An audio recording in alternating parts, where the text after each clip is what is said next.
Salut, moi c'est Marion et depuis mai 2022, je vis dans mon fourgon que j'ai moi-même aménagé. Au gré de mes rencontres sur les routes, j'ai interrogé celles et ceux qui partagent le même mode de vie afin de comprendre en quoi cela fait sens pour eux. Besoin de liberté, retour à une vie plus simple, envie de découvrir le monde. L'idée, à travers chaque épisode, c'est de découvrir des histoires de vie authentiques et de nourrir les réflexions autour de la vie nomade. Alors, accrochez vos ceintures et partons à la rencontre de ces choix de vie atypiques. Les Esprits Vagabonds, le podcast qui part à la rencontre de celles et ceux qui vivent sur les routes. J'ai rencontré Mathilde lorsque je travaillais dans un restaurant dans le Pays Basque. Je me retrouvais pas mal en elle. On avait à peu près le même âge et c'était une des premières femmes que je rencontrais qui vivait en solo à l'année dans son véhicule. La liberté qui se dégageait de sa vie sur les routes m'a donné envie de me lancer concrètement dans ce projet de podcast qui me trottait dans la tête depuis un petit bout de temps.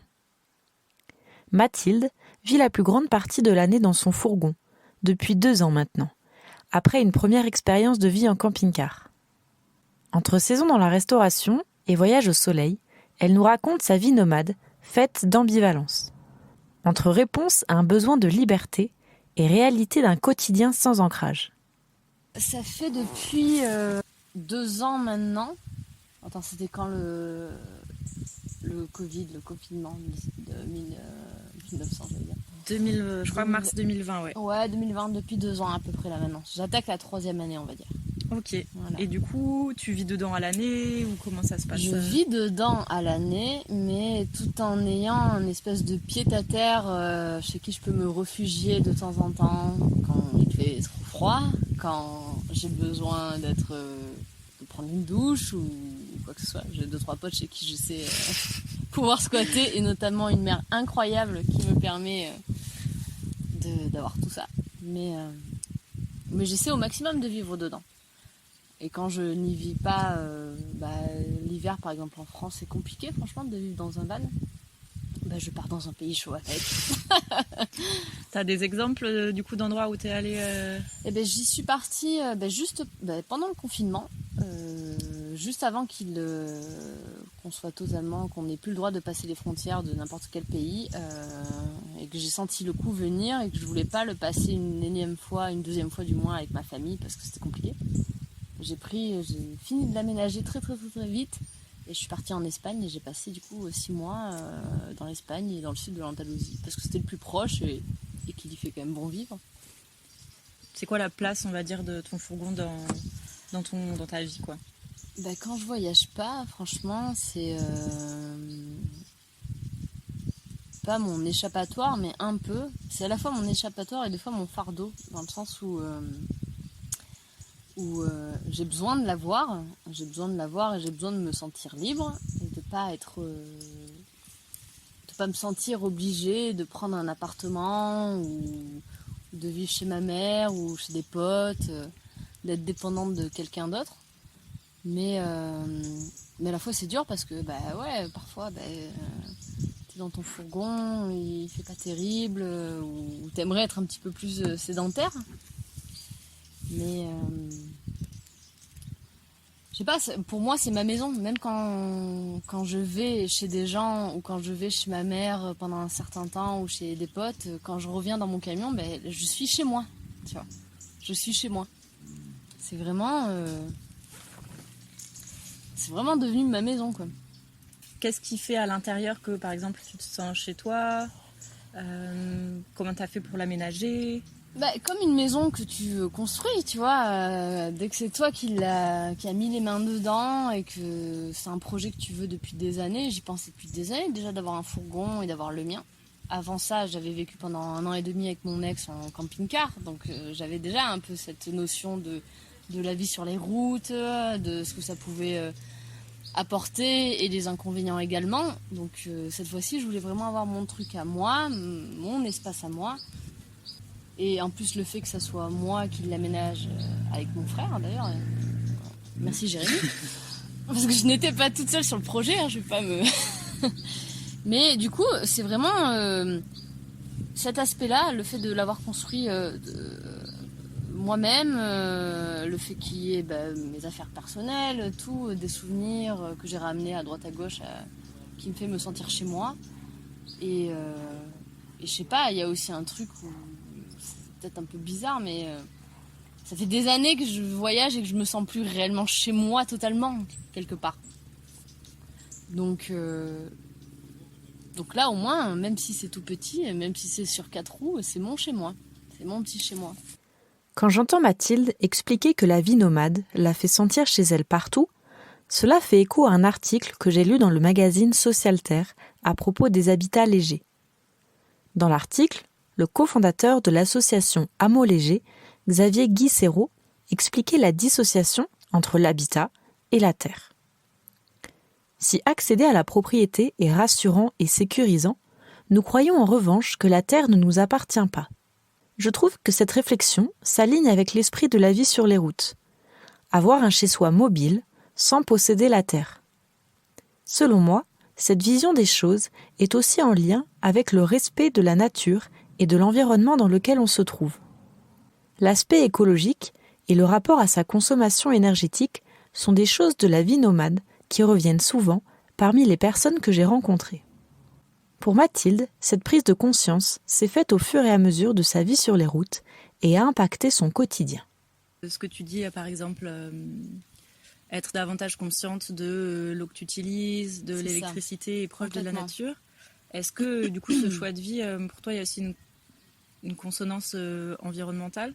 Complètement. Alors, pas sur le moment, je t'avoue. Franchement, sur le moment où j'ai pris un van, absolument pas. Mais vraiment pas, j'y pensais pas. J'avais juste envie, ce besoin de liberté et ce besoin de pouvoir voyager tout en ayant ma maison avec moi. Et maintenant, maintenant, ça a vraiment une résonance parce que quand je vois, moi, ce que je consomme comme eau, ne serait-ce que l'eau, par semaine ou par mois, c'est tellement moindre qu'une personne dans un foyer, dans une maison. Oui. Et du coup, maintenant, ça a une résonance. Même, je sais pas, ma manière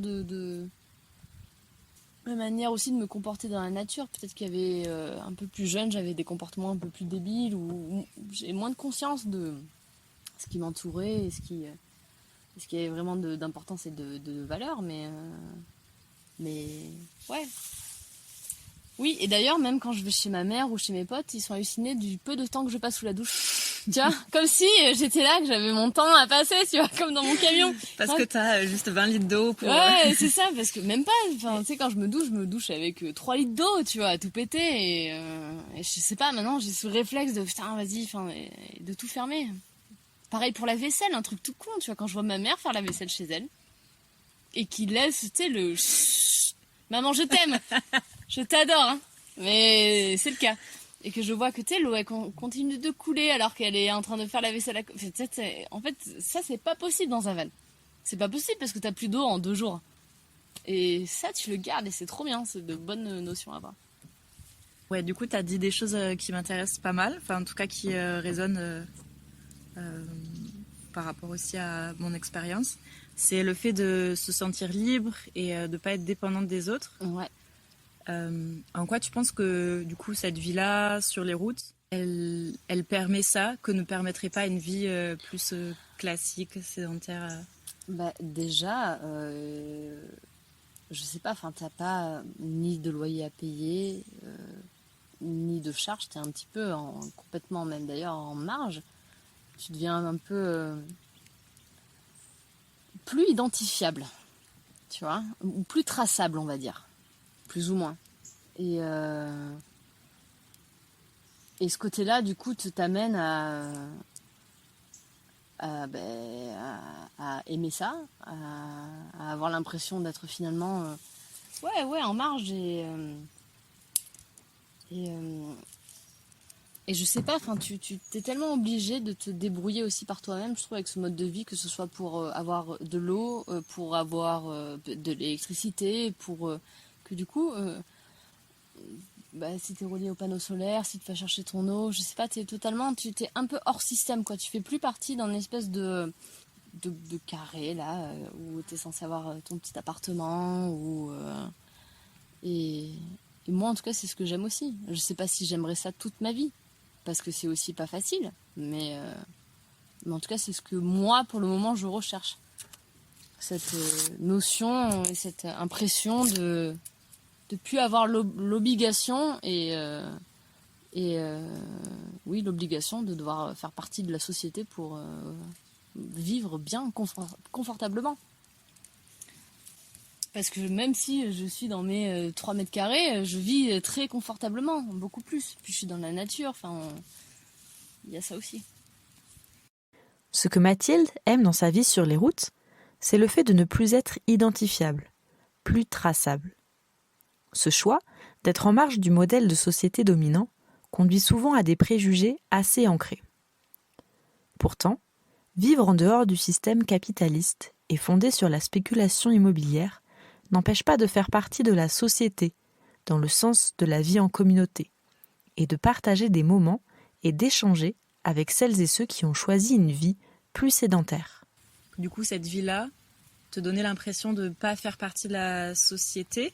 Je l'interprète dans pas faire partie de la société, classique, capitaliste, très normée. C'est ça.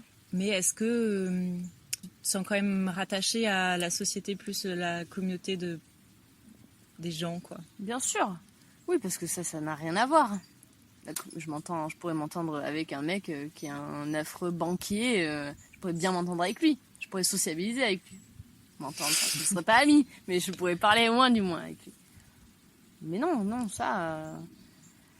Je me sens déconnectée, en fait, comme tu le dis, mais dans cette société capitaliste, quand je vois mes potes qui ont pas du tout la même vie que moi et qui ont totalement le même âge que moi et que, waouh, je me dis, il y a un écart énorme. Mais en soi, ça ne m'empêche pas de m'entendre très bien avec eux et de passer des super moments avec eux. Ça reste mes amis, il n'y a pas de problème. Chacun fait sa vie. Moi, je vis comme ça. Eux, s'ils veulent avoir une maison qu'ils ont payée et une BM, c'est leur vie, tu vois. Moi, j'accepte tout le monde et ils m'acceptent aussi. Donc, Mais des fois, ça m'arrive de me retrouver dans des soirées où c'est waouh, je suis pas du tout dans le truc. Mais c'est pas grave, ça fait partie. Je sais pas. C'est normal. Il y a des gens, dès le moment où t'es un peu en van ou il doit débarquer un peu en Sarwell ou j'en sais rien, tu vois, avec tes idéaux, ils sont là, non mais t'es totalement à la ramasse, quoi. Enfin, ils te considèrent comme une nana à la ramasse, tu vois. Mais c'est pas grave, c'est bien d'être à la ramasse. Tu vois, il n'y a pas de problème. Il y a autre chose que tu as mentionné, c'est le fait que cette vie-là, elle te convenait parfaitement, mais qu'il y avait des difficultés. C'est quoi les choses auxquelles tu as renoncé en adoptant ce mode de vie-là? La vie en ville. La vie que j'avais quand je sociabilisais beaucoup. Après, c'est aussi, j'ai évolué dans ma vie, j'ai peut-être moins envie de ça aussi, tu vois. Mais le fait de tout le temps sortir pour voir des copains, parce que quand t'as un van, tu t'as pas un van en ville, t'as un van... je pense que c'est ça qui est central dans toutes les personnes qui ont un van, c'est de vouloir se retrouver dans la nature. Et donc oui, tu renonces un peu à ça. Tu renonces aussi à un certain confort, honnêtement. T'es dans un petit espace, l'hiver il fait froid, l'été il y fait très chaud, donc tu renonces aussi à un certain confort. Les douches, c'est pas non plus à foison tous les jours quand on a envie. Pareil pour les toilettes, si t'es n'importe où, c'est compliqué aussi pour aller aux toilettes. Mais, en tout cas pour moi, personnellement, c'est pas un frein et c'est pas quelque chose que je regrette réellement, quoi. Au contraire, même c'est ce que je recherche un peu, cette façon de vivre. Et puis maintenant je m'en fous d'être en ville, au contraire, je suis angoissée par la ville limite. Donc, La vie dans le mouvement continu, comme l'explique Mathilde, a un impact sur sa vie sociale et ses rencontres, qui se veulent plus éphémères. Ces réflexions font écho aux miennes sur la réalité et la possibilité de créer des liens durables quand on vit sur les routes. Est-ce que tu te sens seule, du coup Parfois, ouais. Franchement, parfois, ouais. Parce que quand tu rencontres... Tu vois, c'est bien les rencontres sur les routes, c'est génial, mais elles sont éphémères. C'est pas des réelles rencontres, mis à part quand tu rencontres vraiment des personnes avec qui ça match énormément et que c'est cool, tu vois, et que ça devient tes potes. Mais 90% de tes rencontres sur la route, c'est des rencontres éphémères. Et c'est normal, parce qu'on est tous un peu dans cette vibes-là, de rencontres sur le moment, enfin je trouve. Alors peut-être que moi j'ai rencontré que ce genre de personnes-là, mais c'est dur de lier et de créer des liens forts quand t'es dans le mouvement, déjà. Quand t'es souvent dans le mouvement, c'est dur, parce que t'es dans le mouvement, donc tu pars, tu rencontres, tu reviens, tu repars, enfin, c'est compliqué. Et c'est compliqué surtout de créer des liens avec des gens que tu rencontres et qui sont eux sédentaires, qui n'ont pas du tout le même mode de vie que toi. On n'est pas sur le même rythme, le même... Je sais pas, moi je vois avec des potes qui sont elles sédentaires, je pourrais aller les voir. C'est vrai que c'est moi aussi qui fais pas l'effort. Hein. Mais c'est compliqué. T'es toujours un peu... dans cette envie de mouvement, en tout cas pour ma part, quand t'es en van. C'est-à-dire que au bout de 10 jours, quelque part, c'est compliqué. Et puis même, des fois c'est compliqué même de se retrouver entre 4 murs, hein, franchement. Hein. Je sais pas comment te dire, mais il y a ce truc où des fois, je suis dans une maison... Besoin d'espace, quoi. Ouais, et puis même si je suis dans un petit truc, mais j'ai besoin de sortir là-dedans, d'entendre les oiseaux, d'être dans la nature, Donc ça, les gens, enfin, c'est pas qu'ils le comprennent pas, c'est qu'eux, ils sont pas confrontés à ces mêmes craintes ou à ce même désir de nature. Est-ce qu'il y a des remarques ou des questions que tu as souvent entendues Oui. Lesquelles ? Surtout en tant que femme. En tant que femme seule ? En tant que femme seule, c'est vous avez pas peur, il a dû forcément vous arriver des choses, on n'est pas venu vous emmerder, ou vous avez pas un chien ? Au moins un chien. Je l'ai eu celle-là aussi. Vous n'avez pas un chien ? Non. Non. Ça, c'est les remarques. Et des remarques de ma famille, mais elles sont plus pertinentes. C'est plus, t'en as pas marre de galérer à trouver de l'eau, est-ce que t'as pas froid l'hiver ? Mais c'est de ma famille. Des trucs plus pratiques qui s'inquiètent voilà. de ton confort, quoi. Voilà, c'est ça. Mais non, mais ce qui revient principalement, mais juste parce que je suis une femme, parce que des potes à moi qui sont en van n'ont jamais eu ce genre de questions-là, ou alors très peu, c'est de la sécurité, parce que je suis une femme seule dans mon camion et que c'est toujours un peu étrange, quoi. Si Mathilde devait résumer son expérience de sa vie en fourgon, ce serait un entraînement sur la vie et sur la confiance en soi, de savoir s'écouter et de faire des choix de vie qui lui correspondent. C'est cette envie d'indépendance, parce qu'en effet, quand t'es dans ton van, t'es ultra indépendante. Mais oui, je pense qu'il y a une notion de mouvement, parce que de toute manière, on est dans une maison qui roule, donc forcément, il y a cette notion de pouvoir aller partout, de pouvoir se déplacer quand on veut, de pouvoir aussi vivre où on veut. Ça, c'est quand même un luxe, mais énorme, de pouvoir se dire... J'ai ma maison, si je me pose dans un pays, même si c'est à des kilomètres de chez moi, j'ai ma maison avec moi. Ça, c'est ma maison et je suis posée dans cette rue-là et j'en fais ma maison. C'est ça qui est incroyable avec le van. C'est que tu es chez toi partout. Ça t'amène une liberté absolue. Je sais pas, moi, j'aurais du mal maintenant à revenir dans quelque chose d'un petit peu plus sédentaire. Après, je dis ça maintenant à mon âge. C'est pas donné que dans 4 ans, je te dis j'en peux plus de mon van et tout, je veux avoir de l'eau chaude tous les jours, tu vois. Il y a moyen. Mais en tout cas, ça m'a amené tellement de choses, tellement de belles rencontres, même si certaines ont été éphémères. Mais beaucoup de bienveillance surtout, franchement, pour les nanas qui peuvent avoir peur de se retrouver seules, c'est aussi un putain d'entraînement sur soi-même, une manière de relativiser que non, en fait, moi, il m'est jamais rien arrivé en van. J'ai eu des mecs chelous, j'ai eu des nanas chelous aussi. Il n'y a pas de problème, ça arrive, mais il y a des gens chelous partout, de toute manière. Donc, mais il m'est jamais rien arrivé et je me suis toujours sentie en sécurité. Et en tout cas, pour le moment, c'est la vie qui me correspond et j'arrêterai pas. Pour le moment. Si vous avez aimé ce podcast, n'hésitez pas à laisser un avis sur vos plateformes d'écoute préférées. Vous pouvez également vous abonner pour suivre de nouvelles aventures en compagnie des esprits vagabonds.